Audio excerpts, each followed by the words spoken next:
आज आपको भारत की बात बताता हूं और उम्मीद करता हूं आप सभी पूरी तरह से फिट होंगे और बहुत बहुत सेहतमंद होंगे। आइए आपको बताऊं आज आपके लिए क्या है खास। सबसे पहले आज हम बात करेंगे आज की पहली बड़ी खबर का, और पहली बड़ी खबर है, बात करेंगे पश्चिम बंगाल में क्या हो रहा है। आपको लिए चलूंगा बंगाल, और शुभेंदु अधिकारी क्यों कह रहे हैं मौसम बदल रहा है। बंगाल में आखिर क्यों मौसम बदल रहा है बताएंगे आपको। कैसे कटमनी वालों की पिटाई हो रही है, लोगों का गुस्सा है, कैसे गिरफ्तारियां हो रही हैं, आखिर क्यों शुभेंदु अधिकारी मदरसों पर एक बड़ा निर्णय लेने जा रहे हैं। विरोधी उस पर सवाल भी उठा रहे हैं, विपक्ष भी सवाल उठा रहा है, लेकिन बंगाल में कैसे पूरा मौसम बदल गया है आपको दिखाऊंगा। अगली बड़ी खबर बात करेंगे, सील होगी खान सर की कोचिंग। खान सर मुश्किलों में है, फिलहाल फरार हैं, पुलिस ढूंढ रही है। जमानत ले रहे थे लेकिन जमानत अब तक नहीं ली उन्होंने, न पुलिस ने अरेस्ट किया है। लेकिन आखिर क्यों खान सर की कोचिंग सील होने तक की नौबत आ गई है आपको बताऊंगा। और खान सर के परिवार के लोग क्यों खान सर पर हमला कर रहे हैं, क्यों खान सर पर सवाल उठा रहे हैं, क्या क्या कह रहे हैं चाचा उनके, आपको बताऊंगा। अगली बड़ी खबर बात करेंगे, सिलेंडर फिर महंगा हो गया। पिछले कुछ वक्त में सिलेंडर के दाम लगभग 80 रुपए से ज्यादा बढ़ चुके हैं। आपको बताऊंगा आप सिलेंडर आपके शहर में कितने का मिलेगा, सिलेंडर के दाम क्यों बढ़ रहे हैं, अभी क्या और दाम बढ़ेंगे सिलेंडर के, साथ ही आपको पूरी दुनिया में सिलेंडर के जो रेट चल रहे हैं वो भी दिखाएंगे। अगली बड़ी खबर बात करेंगे, काली कमाई का इंजीनियर, एक बड़े साहब से मिलवाऊंगा आपको, एग्जीक्यूटिव इंजीनियर रहे, हजारों रुपए में कमाई थी लेकिन लाखों करोड़ों रुपया बना लिया।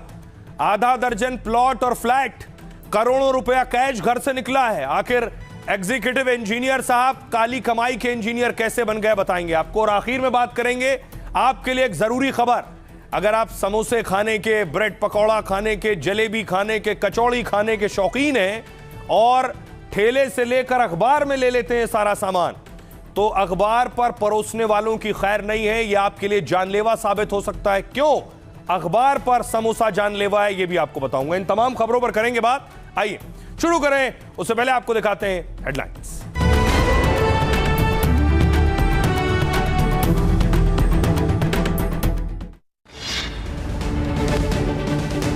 घरेलू गैस सिलेंडर 29 रुपए महंगा हो गया, 3 महीने में 89 रुपए बढ़े दाम। महाराष्ट्र में शिवसेना उद्धव गुट ने किया विरोध प्रदर्शन, बीजेपी ने कहा सऊदी को छोड़ सभी देशों से सस्ता है सिलेंडर। पटना में खान सर की कोचिंग हो सकती है सील, फायर सेफ्टी विभाग ने बताया सुरक्षा नियमों का उल्लंघन, खान ग्लोबल स्टडीज में अफसरों ने की नपाई। ओडिशा में आय से अधिक संपत्ति मामले में इंजीनियर पर छापा, लॉकर में 2 करोड़ से ज्यादा कैश मिला है, 5 बिल्डिंग 13 प्लॉट का खुलासा, 6000 सैलरी पर लगी थी नौकरी। बंगाल में अवैध मदरसों के सर्वे पर मुस्लिम धर्मगुरु जता रहे विरोध, शुभेंदु सरकार ने 5 जुलाई तक मांगी है सर्वे रिपोर्ट, मदरसा गैर कानूनी हुआ तो लगेगा ताला। दक्षिण अमेरिकी देश इक्वाडोर में आग का तांडव, मंटा फिशिंग पोर्ट पर 35 से ज्यादा नाव जलकर खाक हो गई। आग के बीच 8 बार विस्फोट भी हुए हैं, कई किलोमीटर तक दिखा धुएं का गुबार। कांग्रेस के मुख्यमंत्री पर बुलडोजर के बरसे फूल, कर्नाटक सीएम की शपथ लेने के बाद पहली बार अपने क्षेत्र में पहुंचे डीके शिव कुमार, कनकपुरा में स्वागत में उमड़ी भारी भीड़। बंगाल में कटमनी और भ्रष्टाचार पर ताबड़तोड़ एक्शन, ममता के करीबी विधायक मदन मित्रा की कारों पर अंडों से हमला, टीएमसी के 2 और पार्षद भी गिरफ्तार। हरिद्वार में टला बड़ा सड़क हादसा, देहरादून से दिल्ली जा रही वॉल्वो बस में लगी भीषण आग, ड्राइवर और कंडक्टर की सूझबूझ से बची यात्रियों की जान। अमेरिका ने हॉर्मूज में 2 ईरानी ड्रोन गिराए, ईरान ने कहा अमेरिका ने सीज फायर तोड़ा है, इसकी वजह से इलाके की सुरक्षा खतरे में पड़ी, अब जो हालात बनेंगे उसके लिए ट्रंप जिम्मेदार। महाराष्ट्र के नंदुरबार जिले में खौफनाक हादसा, तलोदा शहर में टेस्ट ड्राइव के दौरान पलटी कार, 4 युवकों की जान बाल बाल बची। काशी में मांस मछली की दुकानों पर लगेगा ताला, वाराणसी नगर निगम का बड़ा फैसला, सभी मीट की दुकानों को शहर से बाहर करने का फैसला। महाराष्ट्र समेत 8 राज्यों में पहुंचा मानसून, केरलम और तमिलनाडु में भारी बारिश का दौर जारी है, यूपी में लेट हुआ मानसून, अब 24 जून तक पहुंचेगा। उत्तर भारत में फिर बढ़ने लगी गर्मी। चंडीगढ़ टेस्ट में टीम इंडिया की पकड़ मजबूत है, दूसरे दिन 564 रन पर पारी घोषित, अफगानिस्तान ने 5 विकेट खोकर बनाए 113 रन, भारत 451 रन से आगे।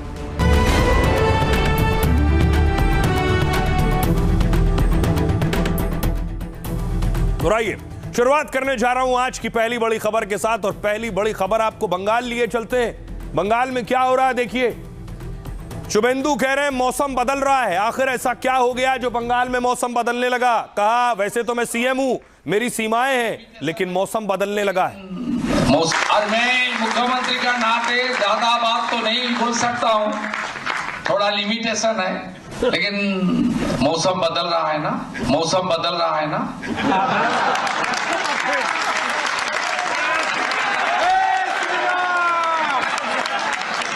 आने वाला दिन में और भी अच्छा होगा, आने वाला दिन में और भी अच्छा होगा। तो शुभेंदु कह रहे हैं मौसम बदल रहा है। क्या मौसम बदलने के मायने ये है कि टीएमसी नेता को पकड़ लिया है लोगों ने, उनका मुंडन कर दिया है। ये देखिए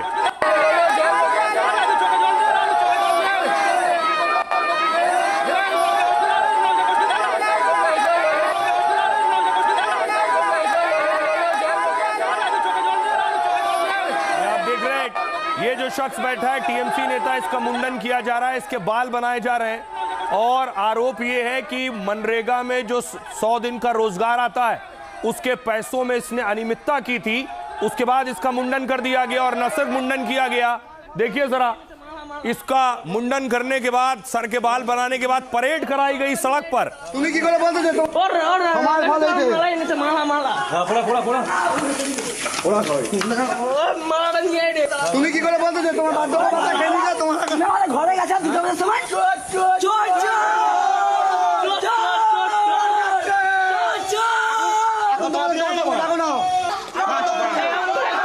आप देख रहे हैं मुंडन करने के बाद जूतों की माला पहना दिए।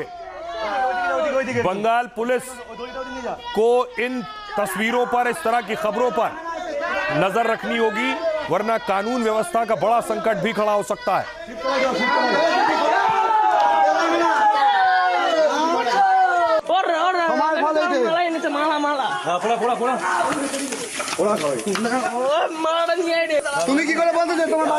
न सिर्फ मुंडन बल्कि एक और तस्वीर देखिए। ये साड़ी का बंडल देख रहे हैं, इसी के नीचे छिपे टीएमसी के नेता।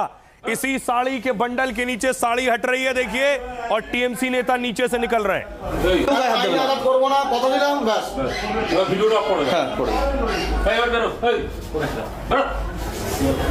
ये देखिए साड़ी हटाई और देखिए अंदर से कौन निकल रहा है। पुलिस वाला साड़ी हटा रहा है, साड़ी के नीचे छिप कर बैठा है तृणमूल कांग्रेस का नेता। ये निकला।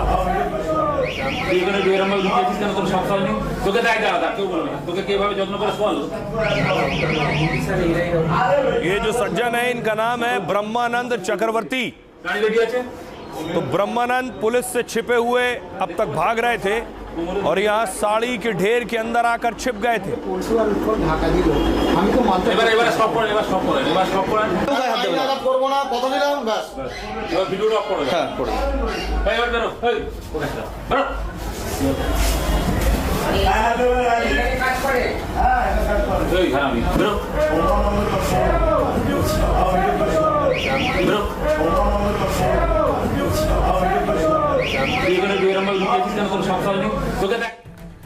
ये तस्वीरें टीएमसी के नेता की छुपने की, भागने की, लेकिन कुछ तस्वीरें ऐसी आ रही हैं जो कानून व्यवस्था पर भी सवाल खड़े कर रही हैं, जिस पर शुभेंदु को चेक रखने की जरूरत है। एक तस्वीर आई देखिए, टीएमसी के नेता हैं मदन मित्रा और मंत्री भी रहे हैं, उनके काफिले पर हमला हो गया।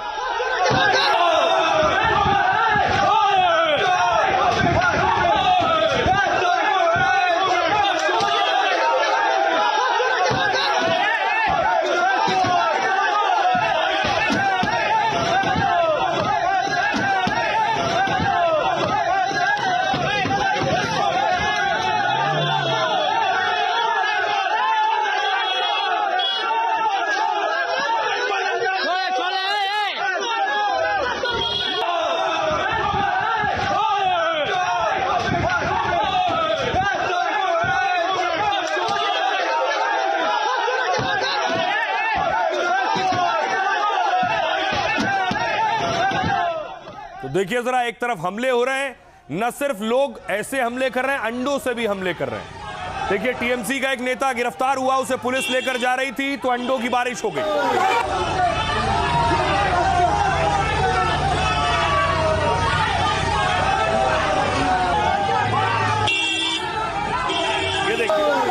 ये देखिए महिलाओं ने अंडे चला दिए, गाड़ी पर अंडे चल रहे हैं।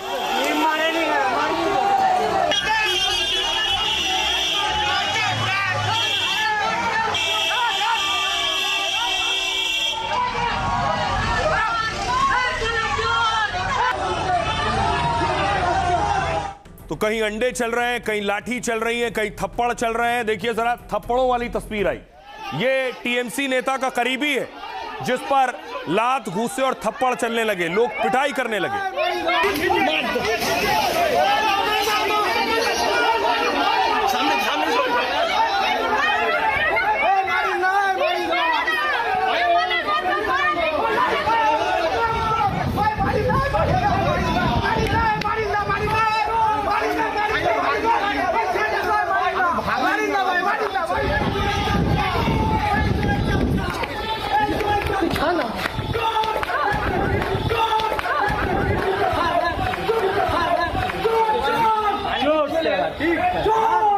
तो ये जो मारपीट वाली तस्वीरें, ये चिंता बढ़ाने वाली भी हैं। मारपीट में हद कहीं आगे ना बढ़ जाए, कानून को हाथ में ले रहे हैं लोग। एक ये तस्वीर है, देखिए अंडे चल गए, टीएमसी के नेता पर अंडे चले। दादा गिरफ्तार करना अपना के दादा कहना गिरफ्तार करना अपना के पुलिस।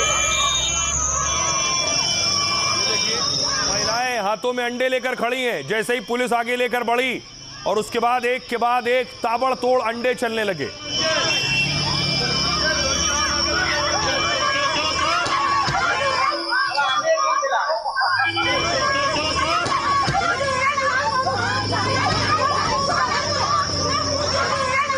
ये जो तस्वीर आप देख रहे हैं, ये टीएमसी का पूर्व पार्षद है जिस पर महिलाएं अंडे चला रही हैं। दादा गिरफ्तार करना अपना के दादा कहना गिरफ्तार करना अपना के पुलिस। पार्षद को गिरफ्तारी के बाद पुलिस लेकर जा रही थी, लेकिन देखिए महिलाएं अंडे लेकर पहले से इंतजार कर रही थी।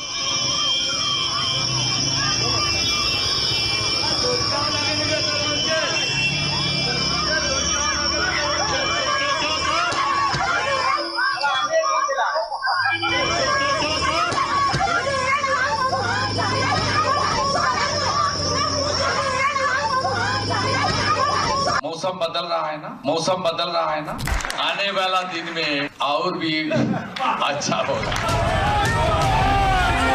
बंगाल में वाकई मौसम बदल रहा है। जो कटमनी लेकर इतरा रहे थे, उन पर शुभेंदु का ऐसा हंटर चला है कि वो अब बचने और छिपने के लिए नए नए पैतरे आजमा रहे हैं। जनता और पुलिस का कहर न टूटे, इसलिए कहीं वो साड़ियों के ढेर में छिप गए, तो कहीं खुद को बचाने के लिए चारपाई के नीचे जादू करने में लगी है। कटमनी और भ्रष्टाचार के कलाकारों का सारा रंग उतर गया है और जो बचा है वो जनता जूते की माला पहनाकर शुभेंदु की पुलिस परेड कराकर उसे उतार रही है। गुंडा सब भाग गया, बाकी जो बचे खुचे हैं मेरे ऊपर छोड़ दीजिए। तो शुभेंदु कह रहे हैं बाकी सब भाग गए, जो बचे कुचे हैं वो मेरे ऊपर छोड़ दीजिए। अब देखिए कटमनी का सवाल, ममता के नेताओं पर वार। एक्शन कैसे हो रहा है? पहले तो लोगों में गुस्सा है, लोगों ने प्रदर्शन का विरोध का नया तरीका निकाला, ये वाला, जहां नेता मिले टीएमसी का उस पर अंडे चलाओ। अंडे चला रहे हैं, विरोध का तरीका है। तस्वीर देखिए, अब टीएमसी के नेताओं की भी विचित्र तस्वीरें आ रही हैं। ये देखिए तस्वीर, ये तस्वीर देख रहे हैं। शुभेंदु सरकार के एक्शन से कटमनी के आरोपियों में हड़कंप है। जो कमीशन और रिश्वत लेते थे, हर काम के लिए पैसा लेते थे, वो छिपे फिर रहे हैं। हावड़ा में टीएमसी के एक नेता बचने के लिए साड़ी के ढेर में छिप गए। इनका नाम है ब्रह्मानंद चक्रवर्ती। कटमनी और भ्रष्टाचार के आरोप लगे थे इन पर। आरोप है कि आवास योजना में घर दिलाने के नाम पर कटमनी ली थी। उन्हें पता चला कि शुभेंदु की पुलिस उन्हें गिरफ्तार कर सकती है, तो ब्रह्मानंद साहब भागकर पड़ोस की कपड़ा दुकान के गोदाम में छिप गए। कपड़े और साड़ी के भंडार हटाकर पुलिस ने इन्हें गिरफ्तार किया है। ब्रह्मानंद चक्रवर्ती पर 2021 के बाद चुनावी हिंसा का भी आरोप लगा था। अगली तस्वीर देखिए, मदन मित्रा, कोलकाता में मदन मित्रा की कार पर लोगों ने हमला कर दिया। लोगों ने पहले टीएमसी विधायक के खिलाफ चोर चोर के नारे लगाए, फिर विरोध करते हुए ममता के विधायक की कार पर अंडे फेंके। लोग कटमनी में दिए गए पैसे वापस करने की मांग कर रहे हैं। मदन मित्रा ने कहा, मैं कार में नहीं था, मेरे ड्राइवर पर हमला हुआ है। और ये सब बीजेपी कार्यकर्ताओं की सोची समझी रणनीति है। बीजेपी ने कहा बंगाल के लोग गुस्से में हैं, वही सामने आ रहे हैं। वैसे खुद की सुरक्षा बढ़ाने के लिए उन्होंने खुद हमला कराया, बीजेपी ये कह रही है। अगली तस्वीर देखिए, कोलकाता के पार्षद हैं, बप्पादित्य पर शिकंजा कस गया है और ममता के करीबी पार्षद को पुलिस ने गिरफ्तार किया है। जबरन वसूली कटमनी के आरोपों में यह कार्रवाई हुई है। गिरफ्तारी के वक्त लोगों ने चोर चोर के नारे लगाए, फिर प्रदर्शनकारियों ने बप्पादित्य पर अंडे फेंके। एक ये तस्वीर है, शुरू में मैंने आपको दिखाई, हावड़ा में टीएमसी नेता सन्यासी मन्ना का लोगों ने जुलूस निकाल दिया है। टीएमसी का नेता का सिर मुंडवाया, जूतों की माला पहनवाई और पूरे गांव में घुमाया है। कटमनी को लेकर सन्यासी मन्ना के खिलाफ लोगों में गुस्सा है और आरोप यह है कि वो सरकारी योजनाओं के नाम पर लोगों से पैसा वसूलता था। बाद में पुलिस ने मन्ना को भीड़ से छुड़ाया और कड़े एक्शन की बात की है। ऐसे बचे हैं। अब सुनिए जरा क्या कुछ कह रहे हैं सियासतदान इस भ्रष्टाचार पर। अभिषेक बनर्जी कार्ड मनी नहीं लेते हैं, उसी एक जगह का नाम बोलो। हर जगह में आप जैसे बाल आपका बड़ा हो रहा है ना, आप सैलून में चला जाओ तो सैलून से भी लेता है, तो आप दारू का दुकान का बात कर रहे हैं। कुछ नहीं होने वाला, ये गुब्बारा है जिसमें हवा भर दिया, कुछ नहीं होने वाला है। मैं खड़ा हूँ दीदी के साथ और सदैव रहूंगा। मर जाऊंगा लेकिन दीदी के साथ खड़ा रहूंगा। ये परसेंटेज कितना है तो उन लोग तय करता है, ये हमारा बात नहीं, लेकिन जांच होने दीजिए, जांच में पता चलेगा। सब पूरा लोकल स्तर में तृणमूल कांग्रेस सब मिलजुल के करता था और ये पहुंचता था आपका कालीघाट में। इसका जांच होना चाहिए, जांच होगा तो तृणमूल कांग्रेस का ये स्वघोषित राष्ट्रीय नेता से लेके उसका जो चट्टापट्टा सब अंदर में जाएगा। इन लोगों को शर्म नहीं है। वो काक मयूर होके पहुंचा था ना, कुछ दिन बाद पालक उतर गया, ये भी मयूर का पालक उतर जाएगा। शाहबाज बोल के एक लड़का है, वो उसका फ्रंटमैन है। मदन मित्रा का फ्रंटमैन है, मदन मित्रा का फ्रंटमैन शाहबाज है। बम और बारूद की फैक्ट्री है, हिंदुओं की जमीनें अनवर ने दखल किया है। इस तरह की बहुत सारी घटनाएं हैं। मैं तो बोला कि इस तरह के सारे जगहों पर आर्म्स रिकवरी होगा। तृणमूल के नेताओं को पकड़ो, उनके सर्च करो, तो ऐसे बहुत सारे आर्म्स। अब देखिए जरा टीएमसी के नेता कैसे रडार पर हैं। अब उनको भी सोचने की जरूरत है कि लोगों में क्यों इतना गुस्सा है। ये तस्वीर देखिए, टीएमसी के नेता की गिरफ्तारी हुई तो लोग चोर चोर के नारे लगाने लगे। हर जगह कैसे लोग पहुंच जा रहे हैं टीएमसी नेताओं के, ऐसा स्वागत।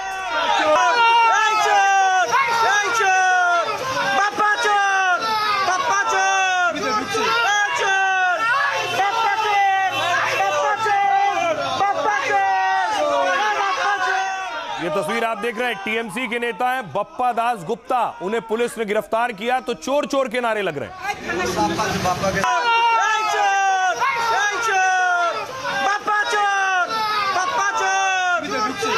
और उसके बाद बप्पा चोर तक तो ठीक था, बप्पा को जब लेकर गए तो फिर अंडे बरसने लगे। देखिए एक साथ पुलिस स्टेशन पर अंडों की बारिश हो गई।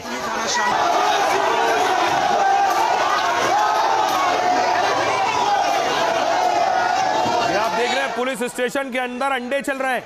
पुलिस वाले भी ढाल लेकर खड़े हैं खुद को अंडों से बचाने के लिए। अंडे बप्पा दास गुप्ता के लिए।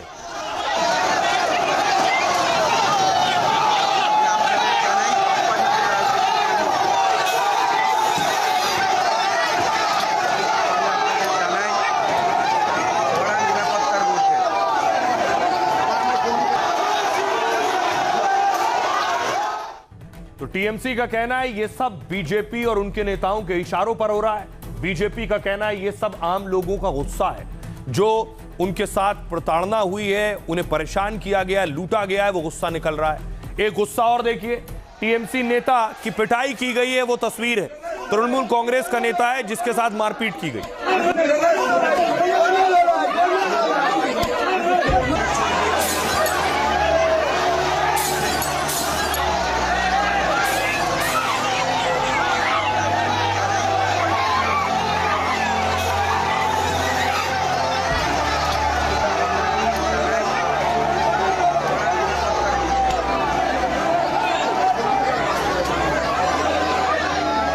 अब देखिए जरा हो क्या रहा है। माफिया है तापस चक्रवर्ती, बाकायदा पुलिस परेड निकाल रही है सड़कों पर।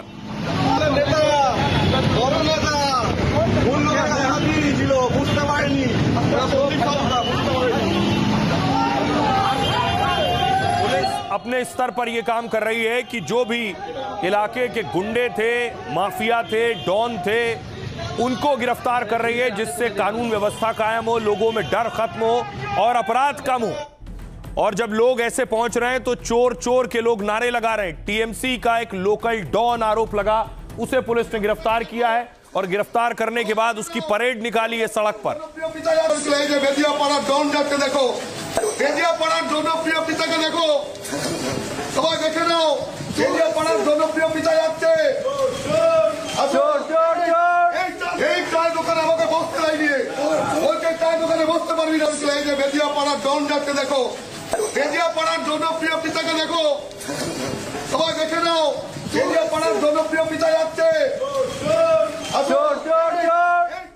तो बंगाल शायद पहला राज्य होगा जहां इस तरह की तस्वीरें सामने आ रही हैं सरकार बदलने के बाद। टीएमसी कह रही है ये राजनीतिक प्रतिशोध है, बदला है। बीजेपी कह रही है जो किया है उसका असर दिख रहा है। अब देखिए जरा, शुभेंदु कह रहे हैं मौसम बदल रहा है। कैसे? जो तस्वीरें आ रही हैं, सीएम बनते ही शुभेंदु ने करप्शन पर जीरो टॉलरेंस का ऐलान किया। 1 महीने के अंदर भ्रष्टाचार कटमनी पर कड़ी कार्रवाई की है। पार्षद और टीएमसी के बड़े नेता समेत करीब 10 की गिरफ्तारी हुई। कई जगह कटमनी के आरोपी खुद लोगों के पैसे लौटा रहे हैं। देखिए वो तस्वीरें भी देखी। कटमनी सरकारी फंड के दुरुपयोग की जांच के लिए कमीशन बना दिया गया। रिटायर्ड जज इसके अध्यक्ष हैं और आम लोग सीधे शिकायत कर सकते हैं किनसे पैसा लिया गया। लोग खुद पैसा लौटा रहे हैं, इसलिए बंगाल में कटमनी के मामले का ज्यादा खुलासा हो पा रहा है। और शुभेंदु की पुलिस सख्ती से ऐसे आरोपियों पर कार्रवाई कर रही है। इसलिए सीएम शुभेंदु कह रहे हैं बंगाल में मौसम बदल रहा है। बंगाल में सारे गुंडे भाग गए हैं, जो थोड़े बहुत थे वो मेरे ऊपर छोड़ दीजिए, शुभेंदु कह रहे हैं। इसके अलावा बंगाल में एक और एक्शन हो रहा है। अवैध कब्जे और अतिक्रमण पर बुलडोजर चल रहा है। तिलजला की जिस अवैध फैक्ट्री में धमाका हुआ, 2 की मौत हुई। 48 घंटे के अंदर शुभेंदु सरकार ने बुलडोजर कार्रवाई की। हावड़ा, मुर्शिदाबाद, दिनाजपुर में सरकारी जमीन मुक्त कराई। आसनसोल और दुर्गापुर में अवैध रूप से बने टीएमसी ऑफिस ढा दिए गए। ममता और टीएमसी इसे बदले की राजनीति कह रहे हैं, जबकि सरकार ने कहा है वो सिर्फ अवैध निर्माण हटा रही है। उत्तरी दिनाजपुर में सोचिए, बीजेपी का ब्लॉक ऑफिस सरकारी जमीन पर था, तो बीजेपी नेताओं ने अवैध हिस्से को खुद ढा दिया है। शुभेंदु कह रहे हैं सब कुछ बदल डालूंगा। सुनिए। गुंडा सब भाग गया, बाकी जो बचे खुचे हैं मेरे ऊपर छोड़ दीजिए, सब अच्छा होगा। और मैं मुख्यमंत्री का नाते ज्यादा बात तो नहीं बोल सकता हूं, थोड़ा लिमिटेशन है। लेकिन मेरा 1 महीना पूरा नहीं हुआ। 9 को मैंने संविधान को हाथ में लेते हुए मैं शपथ ले लिया। लेकिन मौसम बदल रहा है ना,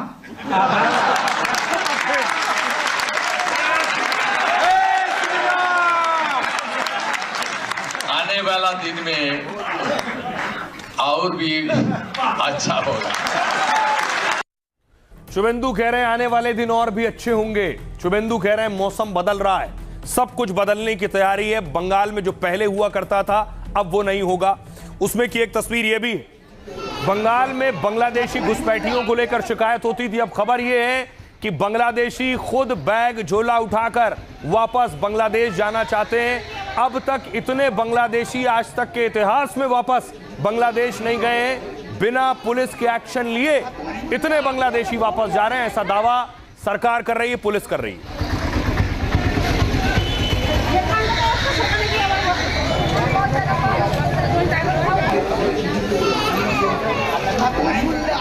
और हालत ये है, देखिए, एक ये वायरल वीडियो है सोशल मीडिया पर जिसमें दावा किया जा रहा है कि अवैध बांग्लादेशी वापस जाना चाहते हैं, रो रहे हैं, और ना उधर वाली यानी बांग्लादेशी जो फोर्स है, बॉर्डर फोर्स, वो उन्हें अपने मुल्क में लेने को तैयार नहीं है, और बीच में रो रहे हैं, ना इधर के हैं ना उधर के हैं, जाए तो जाए कहां।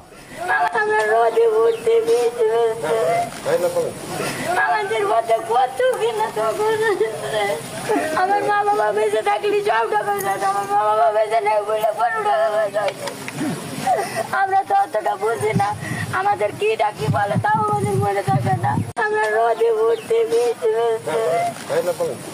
আমাদের মধ্যে কত কিনা তখন আমার মা বাবা বেঁচে থাকলে সব টাকা যেত, আমার মা বাবা বেঁচে নেই বলে 15 টাকা আমরা তো অতটা বুঝি না আমাদের কি ডাকি।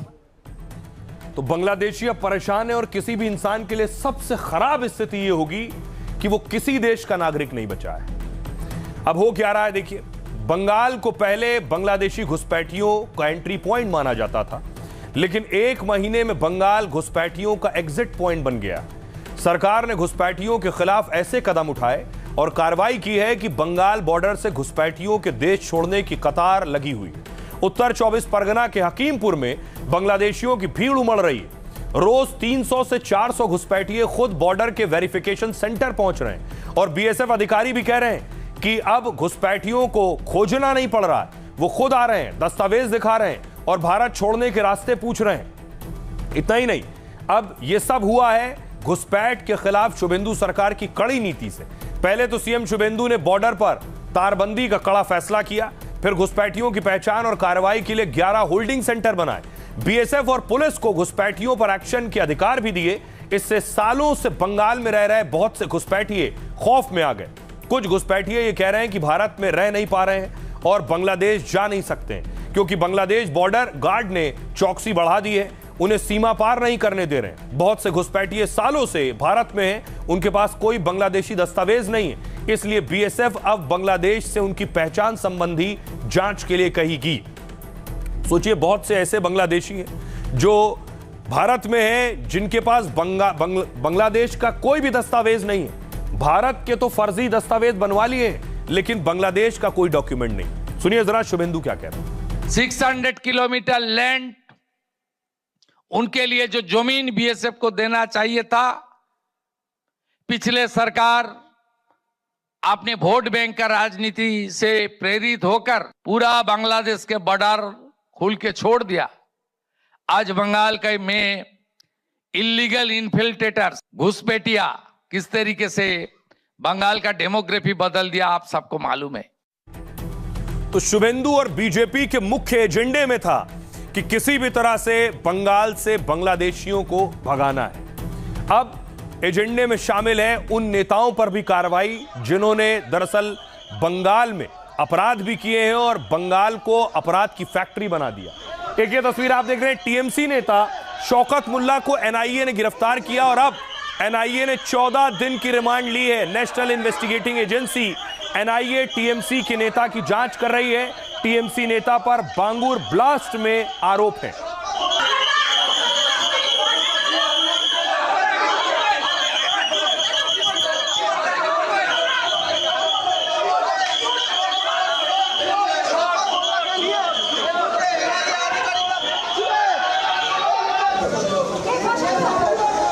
और इतना ही नहीं, सोचिए कोई नेता जिसकी गिरफ्तारी हो गई, उसके बाद विरोधी देखिए मिठाई बांट रहे हैं।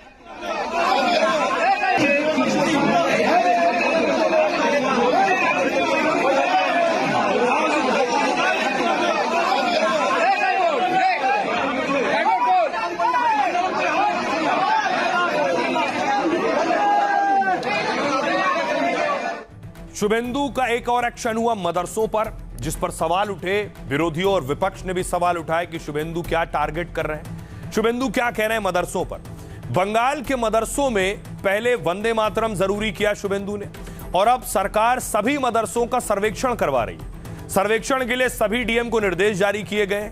डीएम को 5 जुलाई तक सरकार को रिपोर्ट देना होगा।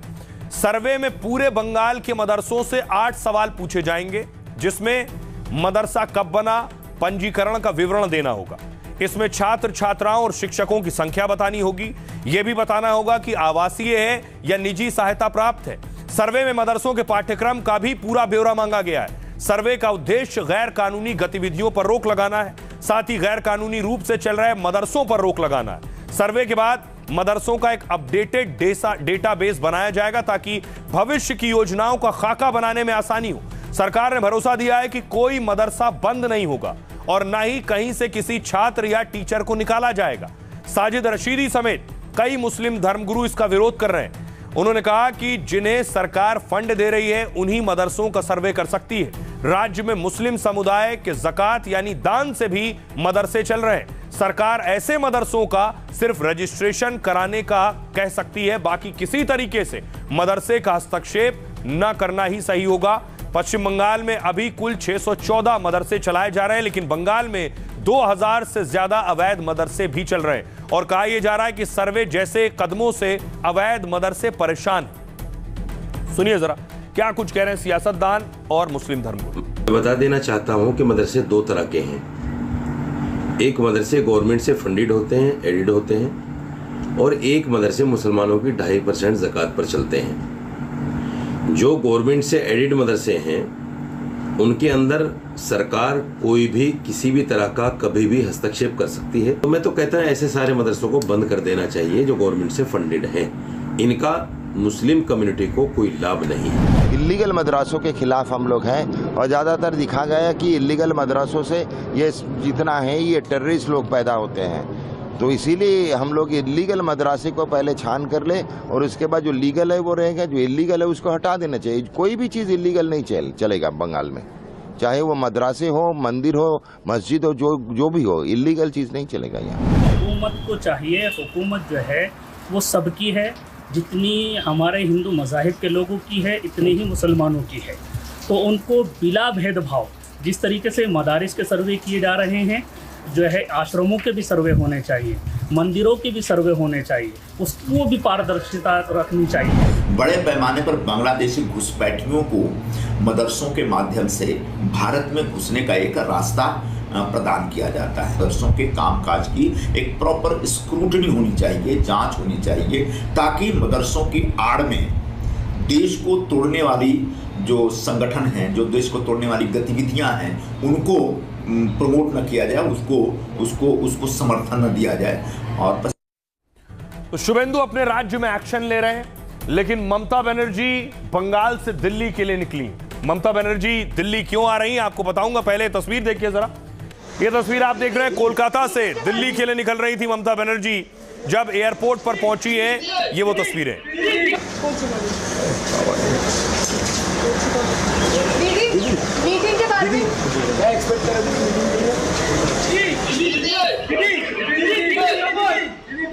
और उसके बाद देखिए ममता बनर्जी दिल्ली आ गई है और इंडिया ब्लॉक की कल बैठक होने वाली है, यानी इंडिया गठबंधन की बैठक है, उसमें शामिल होने के लिए ममता बनर्जी दिल्ली आई है।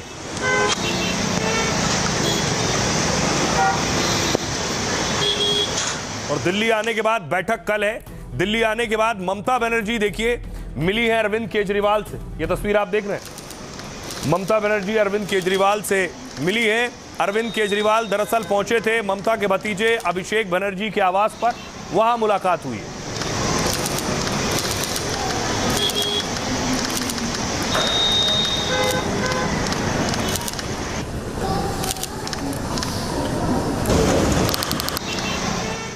अब देखिए जरा बैठक में क्या होने जा रहा है। इंडिया गठबंधन की बैठक का मकसद क्या है और इस पर बहुत सस्पेंस भी है। तो 8 जून को दिल्ली में इंडिया ब्लॉक की बैठक हो रही है और बैठक के लिए ममता बनर्जी कोलकाता से दिल्ली आ गई है।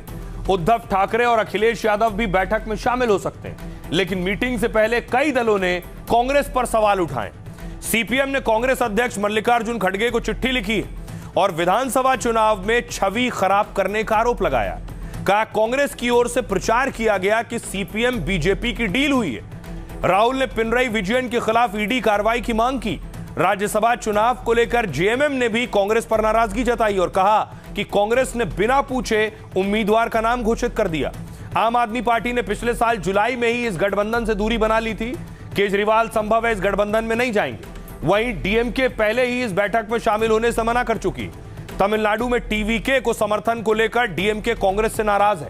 खबर है कि टीवीके को इंडिया गठबंधन में लाने की कोशिश हो रही। इंडिया ब्लॉक बनने के बाद अब तक इसकी 6 बैठकें हो चुकी हैं। पहली बैठक नीतीश कुमार ने और आखिरी बैठक कांग्रेस ने बुलाई थी। आखिरी बैठक लोकसभा चुनाव के बाद 1 जून 2024 को हुई थी। आइए सुनाते हैं आपको, सुनिए जरा इस बैठक को लेकर सियासतदान क्या कह रहे हैं। आज डीएमके बोले हैं, स्टालिन बोल रहे हैं कि आप हमारे ओपोनेंट को इंडिया अलायंस में ले लिए तो वो नहीं जाएगा। लालू जी बोल रहे हैं कि वो तबीयत खराब है, वो नहीं जाएंगे। ममता बनर्जी का तृणमूल तो ममता बनर्जी का हाथ से निकल गया है, तो जाएगा कौन? अब ये इंडिया अलायंस जिसका कोई पार्टी बोलिए, टीएमसी बोलिए या इंडिया अलायंस बोलिए, देश में बाइपोलर इलेक्शन होने जा रहे हैं। अब एक का नेतृत्व मोदी जी के हाथ में और दूसरे का नेतृत्व राहुल जी के हाथ में। इसमें शक को शुबा और गुंजाइश दिखाई नहीं दे रही है। बिल्कुल सीधी लड़ाई होगी। जिसको उस आइडियोलॉजी को सपोर्ट करना है वो वहां रहेगा, जिसको इस आइडियोलॉजी को सपोर्ट करना है वो यहाँ रहेगा। दुनिया का सामने एक लाफिंग स्टॉक बन गया। आज तक कभी सुना इंडिया ब्लॉक की सारे आला नेता एक जगह बैठकर प्रेस को एड्रेस किया, एक प्रेस कॉन्फ्रेंस करा? दिल्ली में चुनाव हो रहे थे, इंडिया ब्लॉक का एक सहयोगी आप उसका खिलाफ कांग्रेस ने प्रत्याशी खड़ा कर दिया। पश्चिम बंगाल में खुलेआम ममता बनर्जी कांग्रेस के खिलाफ चुनाव लड़ा। तो कौन सा इंडिया ब्लॉक, कहाँ का इंडिया ब्लॉक? इंडिया गठबंधन की एकता को कमजोर करने का प्रयास किसी का भी वो आज सफल नहीं होगा। समाजवादी पार्टी समझती कि समान विचारधारा वाले दल जिनमें कुछ मतभेद हैं, निश्चित रूप से आने वाले समय में वो मतभेद दूर होंगे। इंडिया गठबंधन और मजबूती से भारतीय जनता पार्टी के खिलाफ लड़ेगा। जैसे कांग्रेस का, सपा का, टीएमसी का भविष्य अंधकार में है, वैसे ही इंडी गठबंधन का भविष्य भी अंधकार में है। वो कोई बैठक करे और चाहे बैठक ना करे, उनकी चतुर्दिक पराजय सुनिश्चित है, क्योंकि वो जनहित में नहीं स्वयं के हित में इस प्रकार की बैठकें करते हैं। स्वयं के हित में भाजपा का और देश के प्रधानमंत्री माननीय नरेंद्र मोदी जी का विरोध करते हैं। तो आइए खबरों में आगे बढ़ते हैं। आज की एक और बड़ी खबर है, उस खबर की बात करते हैं जिस पर पिछले लगभग 5 दिन से हंगामा है। खान सर, अब नौबत यहां तक पहुंच गई है कि खान सर का कोचिंग भी सील हो सकता है। ये तस्वीर आज देख रहे हैं, आज की है। आज खान सर के कोचिंग सेंटर में बिहार पुलिस पहुंची।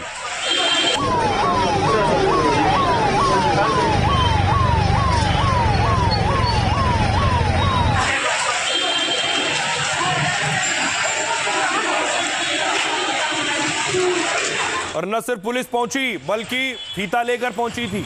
नपाई चुखाई शुरू की पुलिस ने, मेजरमेंट लिए।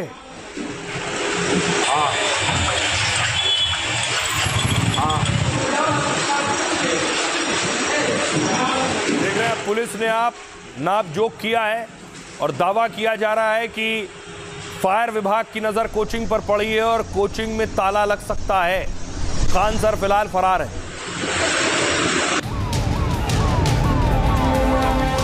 खान सर और उनका कोचिंग सेंटर लगातार विवादों की आग में फंसता जा रहा है। मुश्किलों की लपटें उन्हें और उनके खान ग्लोबल स्टडीज को घेर रही हैं। कभी पुलिस दबिश देती है तो कभी फायर डिपार्टमेंट, जांच पड़ताल भी होती है और नापजोक भी। कयास खान सर की गिरफ्तारी से होता हुआ उनके सेंटर के सील होने तक पहुंच चुका है। हमारे द्वारा दिए गए सुझाव का अगले 1 हफ्ते से 10 दिन के अंदर समाधान कर लें, अन्यथा जो भी विधि सम्मत कार्रवाई है वो कार्रवाई हम लोग करेंगे। भले ही मामला कोचिंग सेंटरों की आपसी रंजिश का हो, भले ही मामला कोचिंग कारोबार के किंग बनने का हो, भले ही मामला पटना के मुसल्लापुर में चल रही रेस में सबसे आगे निकलने का हो, लेकिन तय मानिए कि नुकसान छात्रों का हो रहा है। अब छात्र चाहे इधर के हों या उधर के। आइए अब आपको बताऊं कि आखिर क्यों खान सर की कोचिंग सील हो सकती है। ऐसा क्या किया है उन्होंने। पुलिस पहुंची थी, पुलिस ने आखिर ये क्यों कहा। विवादों के बीच खान सर मुश्किल में है और मुश्किल में खान सर का कोचिंग सेंटर भी है। खान ग्लोबल स्टडीज के सील होने का खतरा है। ये सेंटर फायर सेफ्टी नियमों को लेकर सवालों में है, यानी आग बुझाने के ठीक से इंतजाम नहीं है। हजारों छात्र पढ़ते हैं। बिहार अग्निशमन विभाग ने नोटिस जारी किया है। खान सर को कड़ी कार्रवाई की चेतावनी दी है। खान सर के सेंटर को नोटिस दिया 31 मई को और 15 जून तक मानकों को पूरा करने को कहा गया है। पहले 2 मार्च को भी नोटिस जारी किया गया था, लेकिन फायर सेफ्टी मानकों को पूरा नहीं किया गया। अगर सेंटर में वो मानक अब भी पूरे नहीं किए जाते हैं तो फायर डिपार्टमेंट उनकी कोचिंग को सील कर देगा। फिलहाल अस्पतालों और होटलों की जांच चल रही है। इसके बाद कोचिंग संस्थानों की दोबारा जांच की जाएगी। सुनिए जरा क्या कुछ कह रहे हैं फायर ऑफिसर और सियासतदान क्या कह रहे हैं इस पर। खान ग्लोबल स्टडीज़ में हम लोगों ने पाया कि पूर्व में उनके यहाँ जो जांच हम लोगों ने किया था, उनको हम लोगों ने कुछ सुझाव दिए थे अनुपालन करने के लिए, जैसे fix fire fighting system, overhead tank, downcomer system, fire alarm system. इन सारे सुझावों का अनुपालन अभी तक उनके द्वारा नहीं किया गया है। इसके अलावा उनके यहाँ जो सीढ़ी है वो मानक के अनुरूप नहीं है। तो इसी क्रम में हम लोगों ने उनको एक नोटिस निर्गत किया है कि इन सभी का सुझाव, हमारे द्वारा दिए गए सुझाव का अगले 1 हफ्ते से 10 दिन के अंदर समाधान कर लें, अन्यथा जो भी विधि सम्मत कार्रवाई है वो कार्रवाई हम लोग करेंगे। कहीं ना कहीं एक कोई बड़ी साजिश है जिनकी कोचिंग नहीं चल रही थी या जो इनकी दुकान नहीं चल रही थी, जो लगातार इन दोनों के ऊंचे प्रतिभा के कारण जिनको जलन हो रहा था, उन्होंने एक रेस्पेक्ट को खत्म करने की एक गहरी साजिश रची। चाहे वो कोई कोल्ड स्टोरेज हो, चाहे अच्छा इसमें यूट्यूबर, ब्लॉगर, इन लोगों ने बड़ा साजिश किया। नहीं पढ़ते हैं तो आपका सर कैसे हुए हो? खान जी आप बोलिए ना, मतलब सब लोग बने। आप अगर विद्यार्थी नहीं हैं तो आप खान सर मत बोलिए, आप खान जी बोलिए। खान जी जो हैं उनको नियम के अनुसार जो भी कार्रवाई है सरकार कानून के अनुसार कर रही है और कानून के अनुसार प्रशासन अपना काम करेगी। क्या इसलिए हमने कहा कि कानून अपना निष्पक्षता से काम करे और जो भी कानून को तोड़ता है, गैर कानूनी काम में संलिप्त है, ये गलत काम किया है, तो फिर उनके ऊपर विधि संगत कार्रवाई हो। अब देखिए जरा, खान सर पर चौतरफा सवाल भी उठ रहे हैं और उनके समर्थन में भी लोग खड़े हो रहे हैं। दोनों तरह के लोग हैं, लेकिन खान सर के रिश्तेदार सामने आ गए। ये देख रहे हैं, निसार अहमद और इमरान अहमद, ये उनके चाचा हैं, लेकिन चाचा जान तो खान सर के खिलाफ बोल रहे हैं, खान सर पर आरोप लगा रहे हैं। देखिए जरा चाचा क्या कह रहे हैं। ये इमरान अहमद हैं खान सर के चाचा। इन्होंने कहा खान सर शिक्षा माफिया हैं, नटवर लाल हैं। चाचा कह रहे हैं ऑनलाइन क्लासेस के जरिए छात्रों को धोखे में रखते हैं। फैजल खान ने झूठ फैलाए, लोकप्रियता का दुरुपयोग किया है। उसने अपनी सफलता के आंकड़ों को बढ़ा चढ़ाकर पेश किया है। ये खुद को ऊंचा दिखाने के लिए कुछ भी कर सकता है। फैसल खान विरोधियों को दबाता है, गंदे नेचर का इंसान है। मेरा पुश्तैनी मकान साझे में बना है, वो उसे हड़पना चाहता है।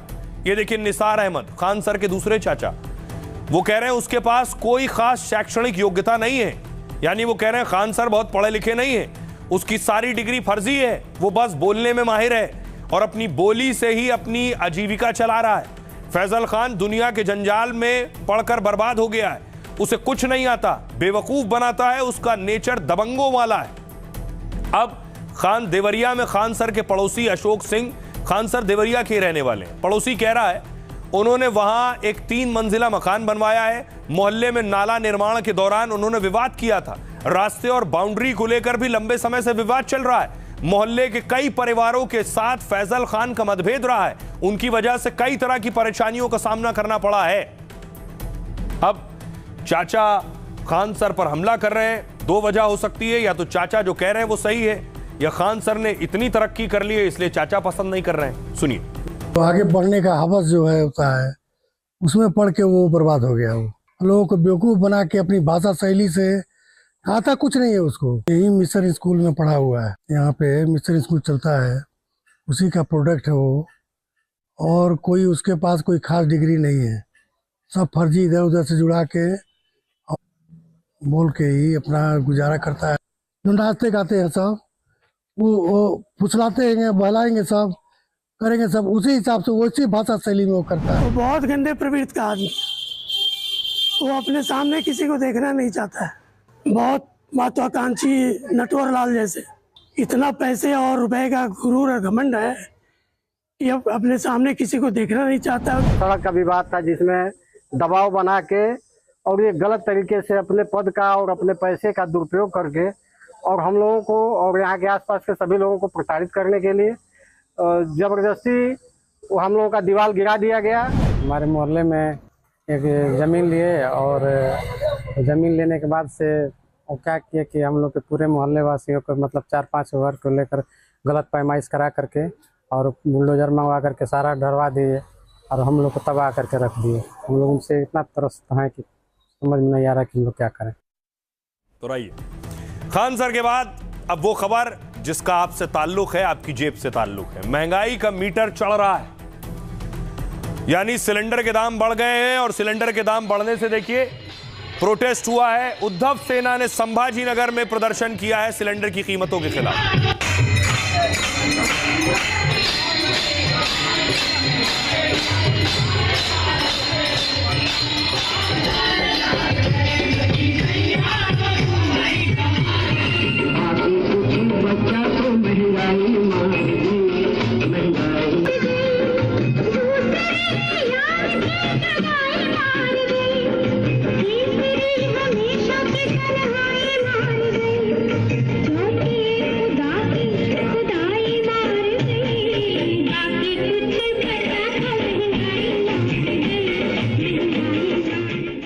तेलंगाना लिए चलता हूं। तेलंगाना में देखिए वहां भी प्रदर्शन हो रहा था, सिलेंडर की बढ़ी कीमतों के खिलाफ लोग सड़कों पर उतरे थे। कांग्रेस का प्रोटेस्ट था ये।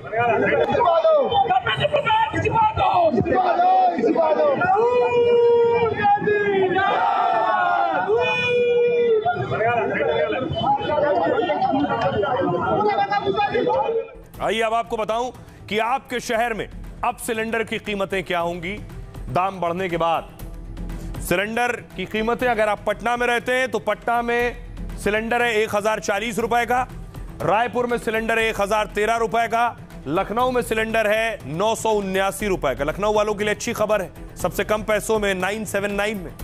कोलकाता में रहते हैं तो वहां भी अच्छी खबर है, 968 का सिलेंडर है, चेन्नई में 957 का और भोपाल में 947 का। शायद सबसे सस्ता भोपाल में है 947 का।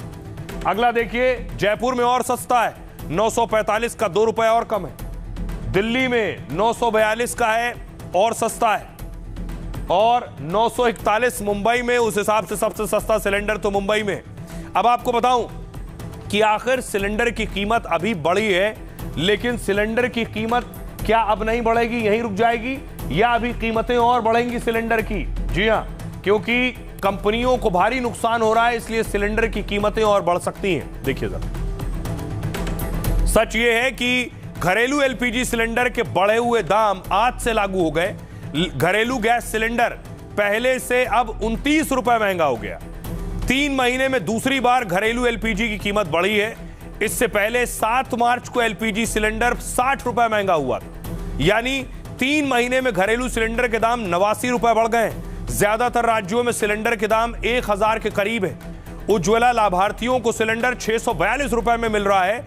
दाम बढ़ते ही विपक्ष ने सरकार को घेरना शुरू कर दिया, लेकिन केंद्र सरकार और गैस कंपनियां जो तर्क दे रही हैं उसके मुताबिक अंतर्राष्ट्रीय बाजार में ऊर्जा लागत बढ़ गई है और घरेलू बिक्री पर नुकसान के चलते कीमतें बढ़ानी पड़ी हैं। दावा है भारत में एक घरेलू सिलेंडर की लागत 1600 रुपए से ज्यादा है, यानी जो सिलेंडर आपको मिल रहा है उसकी असली कीमत 1600 रुपए से ज्यादा है।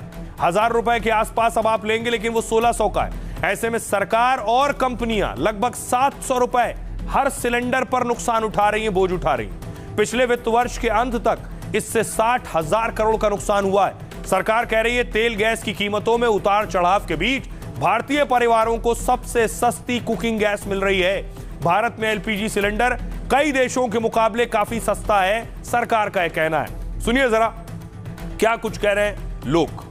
इतना शोर मचाते हैं, होटल में जाके एक टाइम में हजारों के बिल दे देंगे, और 100 रुपए 200 रुपए गैस का बढ़ जाने से इतना शोर मचाने का जो तुम्हारा 1 महीना चलनी है। गवर्नमेंट ने फिर भी बहुत संभाला है। हर चीज में महंगाई है, बच्चों की फीस भी हाई हो गई है, लेवल की पढ़ाई हो रही है, तो इसलिए मैं चाहूंगी थोड़ा सा लिमिट में सरकार थोड़ा सा सोचे हमारे बारे में कि आम महिलाओं के लिए परेशानी है। जो एक आम आदमी है वो कैसे कैसे पाई जोड़ के अपना घर चलाता है वो वही जानता है। बहुत लोग को फर्क नहीं पड़ेगा। सब पे असर। हम लोग शहर में रहते, बताइए सिलेंडर नहीं मिल पा रहा है। जो हम लोग खुलता खरीद लिया करते थे, अब 300-400 रुपए 500 रुपए के लिए खुलता गैस मिल रही है। का पूरा बजट बिगड़ गया है। हम लोगों को उसके विकल्प के रूप में इंडक्शन जलाना पड़ रहा है। कई जगह तो लकड़ी के चूल्हे भी जलने लगे हैं। एक गरीब मजदूर आदमी जो बेचारा 2 वक्त की रोटी कमा पाता है, उसके लिए 29 रुपए हम तुम के लिए चलो चल जाएगा, लेकिन जो गरीब आदमी है बेचारा पूरे दिन 8 घंटे लगाने के बाद भी उसको जो 400-500 रुपए मिलते हैं, उसमें 29 रुपए बढ़ना उसके लिए बहुत बड़ी बात है। तो सरकार को देखना चाहिए, गरीब आदमी भी है, मिडिल क्लास आदमी जो कहाँ जाएगा, वो कैसे करेगा सर्वाइव? काम धंधे हैं नहीं, रोजगार नहीं है। अच्छी बात नहीं है, मगर क्या करें, मजबूरी है उनकी भी, जो बढ़ा रहे हैं, लेकिन सब जगह ही बढ़ रहे हैं। अगर हमारे यहाँ बढ़ा रहे हैं तो उसमें कोई बात नहीं। आइए अब आपको बताऊं कि भारत में सिलेंडर के दाम बढ़ रहे हैं। सरकार कह रही पूरी दुनिया में सिलेंडर के दाम हमसे ज्यादा हैं। तो देखिए सच क्या है, क्या ऐसा है वाकई? भारत का सिलेंडर 950 रुपए में लगभग, अलग अलग राज्यों में अलग अलग रेट है, कहीं 1000 भी है, कहीं 941 भी है। अब कनाडा का सिलेंडर देखिए, 2411 रुपए में कनाडा में सिलेंडर मिल रहा है। ऑस्ट्रेलिया में 1765 रुपए का मिल रहा है और अमेरिका में 1755 रुपए का।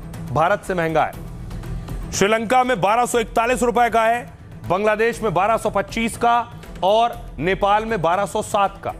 ये जो गैस प्रति किलो गैस के हिसाब से दाम है, क्योंकि भारत में लगभग 14 साढ़े 14 किलो का सिलेंडर होता है। अब पाकिस्तान में देखिए जरा 1046 रुपए का सिलेंडर, चीन में 1000 रुपए का और सऊदी अरब में 755 का। अगर आप देखेंगे तो सऊदी अरब में भारत से सस्ता है, कुवैत में 250 रुपए का सिलेंडर है क्योंकि यहां खुद तेल और गैस है, और इराक में 380 रुपए का सिलेंडर है। अब इस पर सियासत भी हो रही है, सुनिए जरा क्या कुछ कह रहे हैं सियासतदान। इस प्रकार से युद्ध की परिस्थिति है, दुनिया का कोई देश अछूता नहीं है। हर देश में पेट्रोल, डीजल और गैस इसके मूल्य बढ़े हैं। भारत में फिर भी उसको काफी कंटेन करने का काम प्रधानमंत्री जी ने किया है, लेकिन हमने इससे पहले भी देखा है कि कीमतें कम भी हुई है, तो कीमतें जब आवश्यकता और जिस समय उपलब्धता होगी तो कम भी होगी।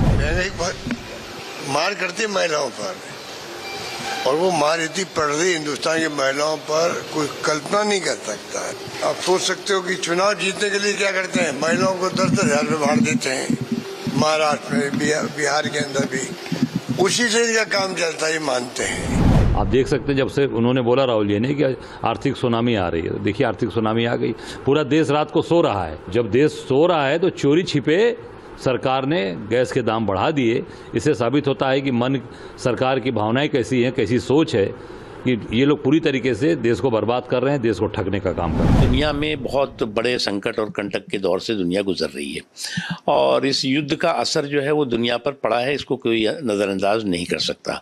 भारत पर भी उसका असर दिखाई पड़ रहा है और पड़ेगा, लेकिन मैं मानता हूँ कि ये कोई बहुत टेम्परेरी समस्या है, इसको परमानेंट समस्या के तौर से नहीं देखना चाहिए। देखिए, वैश्विक चुनौती के कारण से इस तरह का संकट सामने आया है। निश्चित रूप से भारत में भी पूरी सप्लाई चेन बाधित हुई है, और उसके चलते हुए फिर भी हम सब लोग इस बात के लिए माननीय प्रधानमंत्री जी का आभार ज्ञापित करते हैं कि भारत में अभी तक जो टोटल ग्रोथ हुई है वो लगभग 10%। तो रहिए, सिलेंडर पर सियासतदानों को आप सुन रहे थे। खबरों में आगे बढ़ते हैं। एक और दिलचस्प खबर है, एक आपको काली कमाई के इंजीनियर साहब से मिलवाने जा रहे हैं। इंजीनियर से मिला कैश का खजाना, आप कल्पना नहीं कर सकते इतना पैसा मिला। ये देखिए जरा, हरे हरे नोटों की गड्डियां आप देख रहे हैं, 500-500 रुपए के नोटों की गड्डियां हैं। ये इंजीनियर साहब ने बहुत मेहनत से जोड़ा है।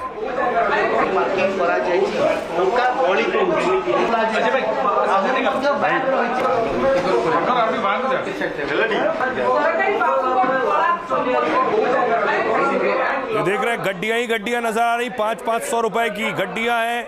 इनकी गिनती के लिए बाकायदा मशीन मंगानी पड़ी, आसान नहीं था इन्हें गिनना, क्योंकि सालों की मेहनत है काली कमाई के इंजीनियर साहब की। अगली तस्वीर में आपको दिखाऊं, सिर्फ पैसा नहीं मिला, ये देखिए जरा, सोने भी मिले। लगभग 6-7 हजार रुपए से इन्होंने नौकरी की शुरुआत की थी, अभी 70-80 हजार रुपए तनख्वाह होगी, लेकिन देखिए करोड़ों का कैश, सोना, चांदी और प्लॉट, कोठियां सब बना रखी हैं।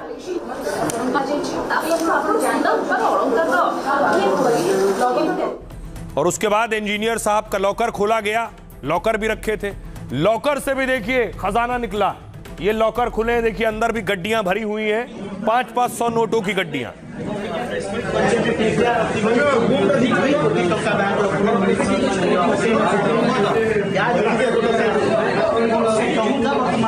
अब आइए आपको बताऊं कि इंजीनियर साहब ने काली कमाई बनाने के लिए कितनी मेहनत की। ओडिशा के इंजीनियर की करोड़ों की संपत्ति का खुलासा हुआ है। इस इंजीनियर का नाम बैकुंठ नाथ है, जो कि सरकारी एजेंसी में तैनात है। कुछ दिन पहले ओडिशा विजिलेंस से बैकुंठ की शिकायत की गई। शिकायत में इंजीनियर की आय से अधिक संपत्ति का दावा किया गया। विजिलेंस ने जांच की तो करोड़ों का कैश और तमाम बेनामी संपत्ति मिली। कोर्ट से सर्च वारंट लेकर विजिलेंस ने एक साथ 9 ठिकानों पर रेड की। पैतृक आवास, रिश्तेदारों के घर, सरकारी क्वार्टर, ऑफिस में तलाशी ली गई। इस दौरान विजिलेंस की टीम को 5 बड़ी इमारतों के बारे में जानकारी मिली। ये लग्जरी घर भुवनेश्वर में ही अलग अलग जगहों पर बनाए गए। इसके अलावा बेहरा और उनके परिवार के नाम पर 13 प्लॉट मिले। इस जांच के दौरान विजिलेंस को बैकुंठ की पत्नी के बैंक लॉकर का पता चला, और जब बैंक में टीम ने लॉकर खोले तो उनमें बंडलों में नोट ही नोट मिले। 500-500 की गड्डियों में 2 लॉकर से 2 करोड़ रुपए का कैश बरामद हुआ। विजिलेंस टीम बरामद कैश को 4 से 5 बैगों में भरकर अपने साथ ऑफिस ले गई। साल 1999 में बैकुंठ नाथ बेहरा ने बतौर इंजीनियर और जूनियर इंजीनियर नौकरी शुरू की। उस समय उनका शुरुआती वेतन सोचिए सिर्फ 6,000 रुपए महीना था। 31 अक्टूबर 2016 को उन्हें असिस्टेंट इंजीनियर के पद पर प्रमोशन मिला और फिर फरवरी 2026 में उन्हें असिस्टेंट एग्जीक्यूटिव इंजीनियर बना दिया गया। इसके साथ ही अब उनकी सैलरी करीब बढ़कर 80,000 रुपए महीना हो गई। हालांकि आय से अधिक संपत्ति के मामले को लेकर उनकी जांच की जा रही है। सुनिए जरा विजिलेंस विभाग का क्या कुछ कहना है इस पर। उसका सैलरी तो 5,000 रुपये में स्टार्ट किया था। वो as on today around 80,000 per month उसका सैलरी है। सिर्फ लॉकर नहीं, लॉकर से और घर से भी जो होता है। और आइए आपके लिए एक जरूरी खबर है। अगर आप समोसा, पकौड़ा, कचौड़ी खाने के शौकीन हैं तो ये खबर आपके लिए। खबर ये है कि अखबार में अगर परोसा जा रहा है कुछ भी खाना तो फिर कार्रवाई होगी। अब वो खाना क्या होता है आपने देखा होगा, रेहड़ी पटरी वाले अक्सर इस तरह खाना परोसते हैं, पेपर के छोटे छोटे पीस बना लेते हैं, आपको मंगौड़े, पकोड़े, समोसे सब इसी पर दे देते हैं। अब देखिए लेकिन कार्रवाई क्यों होगी इस पर, क्या वजह है? पेपर पे अब तक तो खा रही थी दुनिया, अब क्या परेशानी है तो मैं आपको बताऊं। परेशानी आपकी सेहत से जुड़ी है। दरअसल पेपर में लपेट कर समोसा, वड़ा पाव बेचने का चलन बहुत पुराना है। कई स्ट्रीट वेंडर, फेरी वाले, छोटी दुकान वाले आज भी पेपर में खाने की चीजें बेचते हैं। लेकिन अब ऐसा करना दुकानदार को जेल तक पहुंचा सकता है, क्योंकि FSSAI ने खाना परोसने और पैक करने पर नया नियम लागू किया है। इस नियम के तहत अखबार में खाना परोसने पर रोक लगा दी गई है। FSSAI का कहना है कि अखबार खाने के सीधे संपर्क के लिए सुरक्षित नहीं। इसकी छपाई में कई तरह के केमिकल, रंग, सीसा जैसी धातुएं इस्तेमाल होती हैं। गर्म खाना अखबार के संपर्क में आता है तो केमिकल इस तक पहुंच सकता है। लंबे समय तक इसका इस्तेमाल से सेहत पर गंभीर असर पड़ सकता है। अखबार छापने के बाद प्रिंटिंग प्रेस, ट्रांसपोर्ट और कई लोगों के हाथों से गुजरता है। इस दौरान उस पर मिट्टी, धूल, मिट्टी और बैक्टीरिया जमा हो सकते हैं। ऐसे कागज में खाना रखने से संक्रमण का खतरा भी बढ़ सकता है। खासकर बच्चों, बुजुर्गों और पहले से बीमार लोगों को जोखिम और ज्यादा है। खाद्य सुरक्षा विशेषज्ञ लंबे समय से अखबार के इस्तेमाल से बचने की सलाह देते रहे। यह नियम होटल, रेस्टोरेंट और छोटे ठेलों से लेकर कैटरिंग तक लागू होगा। पैकिंग के साथ ही तेल सोखने के लिए अखबार का इस्तेमाल नहीं किया जाएगा। अगर कोई भी दुकानदार नियमों का उल्लंघन करता हुआ पाया गया तो उसके खिलाफ खाद्य सुरक्षा कानून के तहत सख्त कानूनी कार्रवाई की जाएगी। और कई बार ऐसा भी होता है कि घर से जो आप लंच बॉक्स ले जाते हैं छोटे शहरों में, तो अखबार में ही रोटियां रख दी जाती हैं लंच बॉक्स में करके, वो भी सेहत के लिए नुकसानदेह है। हमारे सहयोगी अजय दुबे की रिपोर्ट देखिए। आलू का पराठा रखा है और नीचे अखबार है। तेल जो है पूरा अखबार जो है इसमें पराठे से सना हुआ दिखाई दे रहा है। इंक जो है इसकी दिखाई दे रही है कि पराठे पे काला कालापन देखने को मिल रहा है। देखिए जो ये आलू का पराठा है, तेल से सना काफ़ी गर्म पराठा है ये, और जो नीचे अखबार की इंक है यहाँ पर कालापन उसका देखने को मिल रहा है। तो जो इसकी इंक है तेल के और गर्मी के प्रभाव से पराठे पर चिपकी हुई है। पराठा बनता हुआ भी दिख रहा है। मालिक यहाँ पर मौजूद हैं। साहब आप बताएँ, अखबार का इस्तेमाल आप करते हैं, क्यों करते हैं अखबार का इस्तेमाल? तो गंदा हो पा रखे कि गंदा ना हो, सफा हो रहा है। वो इंक होत है, इंक लागत है पराठा में, आदमी खाई फिर पराठा गर्दा मट्टी ना हो ना, ये ले लगा दी। तो पराठा बेचने वाला भी गंदा ना हो ये सोचकर उस पर पराठा रख रहा है, लेकिन ये नहीं पता उसे कि वो आपके लिए जानलेवा भी हो सकता है। खबरों में आगे बढ़ते हैं। पाकिस्तान में त्राहिमाम, आपको लिए चलता हूं POK में। पाकिस्तान के खिलाफ देखिए हजारों लोग सड़कों पर उतरे। POK में जोरदार प्रदर्शन हो रहा है।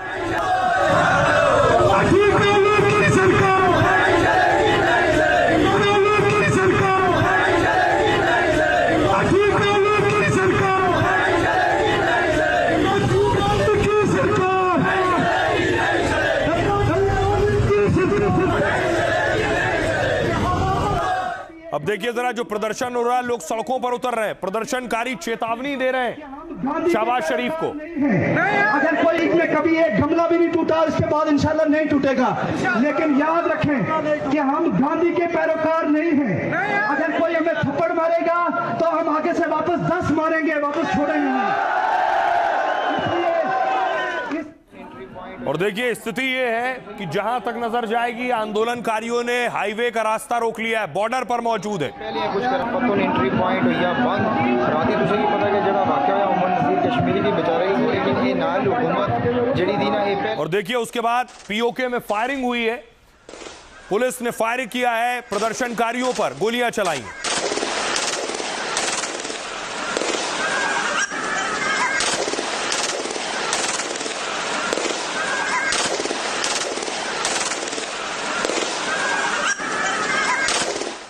और उसके बाद लोगों में इस कदर गुस्सा है कि लोगों ने देखिए पुलिस को खदेड़ लिया। ये पहली बार तस्वीरें नहीं, पीओके में आपने देखा होगा पहले भी पुलिस और रेंजर्स को लोगों ने दौड़ाया है।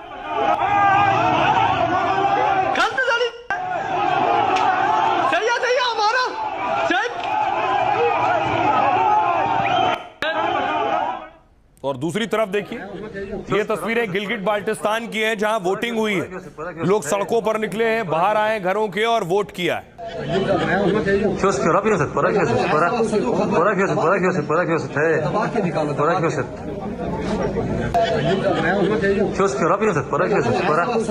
अब देखें जी, आज यहाँ गिलगित बाल्टिस्तान के बच्चे जो है वो बाहर निकले हैं। यहाँ पीटीआई का नारा है। ये पोलिंग स्टेशन है जी जलालाबाद, और उसके बाहर की सूरत हाल देखें।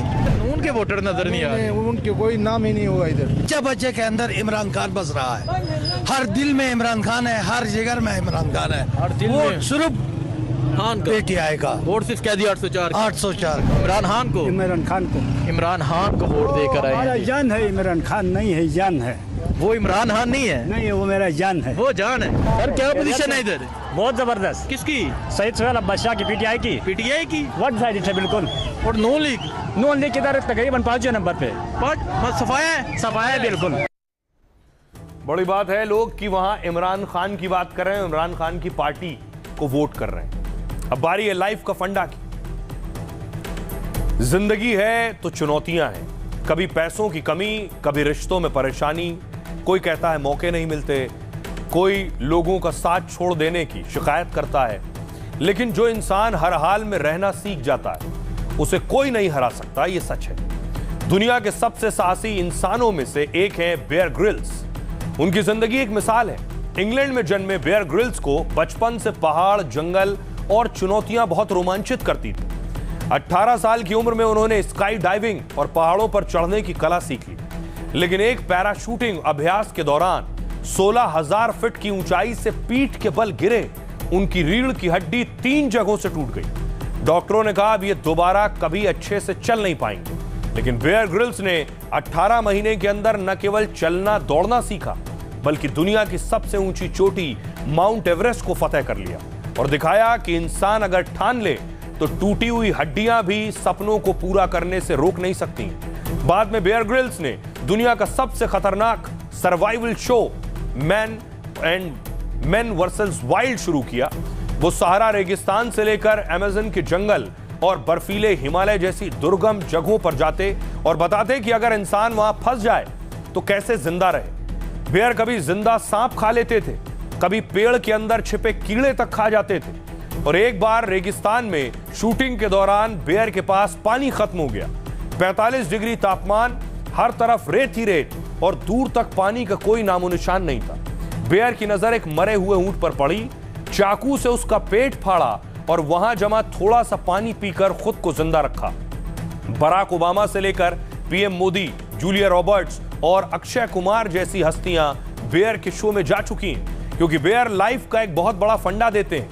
जिंदगी में सिद्धांत या किताबी बातों से ज्यादा व्यवहारिक ज्ञान काम आता है। जब संसाधन कम हो और हालात मुश्किल, तब समझदारी और धैर्य रखना सबसे जरूरी है। तो जहां से जो अच्छा हासिल हो उसे अपनाइए, अपनी जिंदगी में उतारिए। अपना और अपनों का बहुत बहुत ख्याल रखिए। रुक रैंक ब्रेक के लिए।